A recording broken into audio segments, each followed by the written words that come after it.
ოქტომბერში სასწორებს ელოდებათ სრული განახლება. განახლება შესაძლოა ოქტომბრის თვეში თქვენს რეპუტაციას შეეხოს გარკვეული რაღაცა. რეპუტაცია შეიძლება შეგელახოთ ოქტომბრის თვეში. ან რაღაც დაცვა მოგიწიოთ თქვენი თავის. ხო, ან თქვენი მიღწევების დაცვა მოგიწიოთ, მაგრამ აქ მე არ ვიცი, თქვენ მეუღლე თუ მამაკაცი, უფროსი ასაკის, შეიძლება იყოს მამა, მეუღლე, პროტეჟე, გეტყვით, რომ არა უშავს. ესეც გაივლის და შენ შეგიძლია ხელახლა დაიწყო შენი ცხოვრება.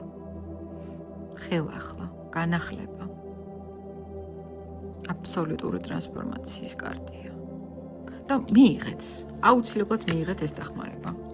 უარი არ თქვათ აი ამ რაღაცა ჯილდოზე თუ დახმარებაზე, თუ რჩევაზე, თუ მატერიალურ დახმარებაზე. არავითარ შემთხვევაში არ თქვათ უარი. იმიტომ რომ ეს თქვენ მოგიტანთ სრულ განახლებას, ტრანსფორმაციას, სრულყოფას თქვენ საქმეში. შესაძლოა დაიწყოთ ახალი ბიზნესი, ახალი სტარტაპი, მოკლედ ახალი ფურცლიდან დაიწყოთ ცხოვრება და ძველი გეგმები ჩააბაროთ წარსულს.